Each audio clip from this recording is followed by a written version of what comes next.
So, Steve, can you tell us a little bit about the process-based approach and what's in it for the practitioner and the clinician?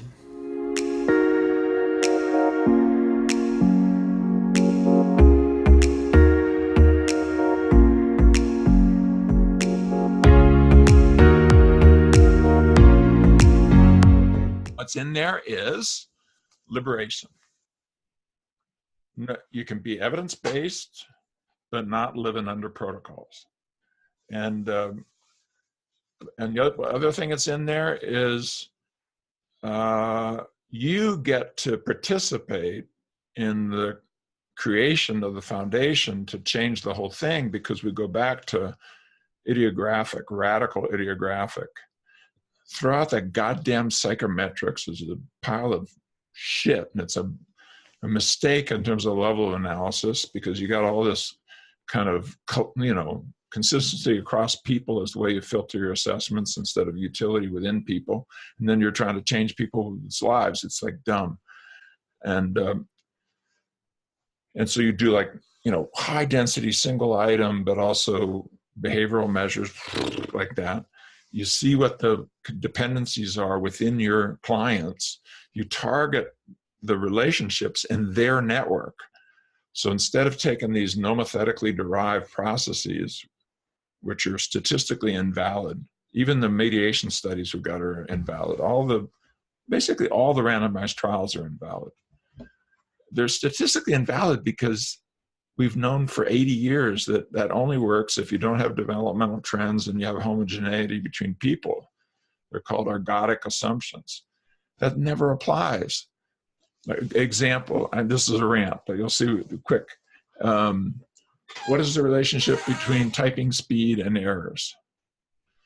Go out, get 100 people randomly, do the thing. You'll see that the faster you type, the fewer errors you make. Well, that's not true. Every single person there, the faster they type, the more errors they make. It's only because the fast typists are people who are experienced typists and they make fewer errors. So here you got the level of the collective saying something that's 180 degrees from every single person. Well, that's everywhere. And the poor clinicians are being told, here's the results. And it doesn't really kind of land. I mean, the reason why CBS and ACT is so powerful, I think, is that we come out of behavior analysis, and that thing was bottom up, one at a time.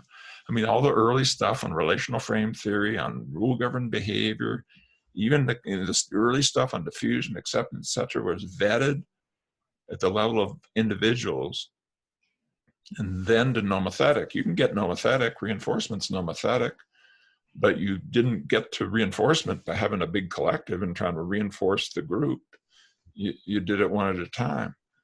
So, the practitioners don't want to live inside these certification boxes and the anointed boxes and the label boxes. They've been told they have to. And most of folks out there are squeezing them for, this certificate and that certificate. Thankfully, we saw that coming and we've eliminated it inside the ACBS world. But the shoe that has to fall is process focus, a new form of functional analysis, use evo-psy and psychological flexibility concepts, expand it out a little bit. Diffusion can become, expands out to cognitive flexibility. You can use reappraisal to do that. It's different. It's not detect, challenge, dispute, and change. It's the many things that one could think, and then the workability criterion, and then what's useful. So we end up, if we do it right, we take the leverage that we've got from the ACT work and we put what's really of importance to practitioners, which is, another way to say what's really important to people, which are what are the processes of change? What do I need to move forward? And don't give me what I don't need. I don't have time. I don't have the money.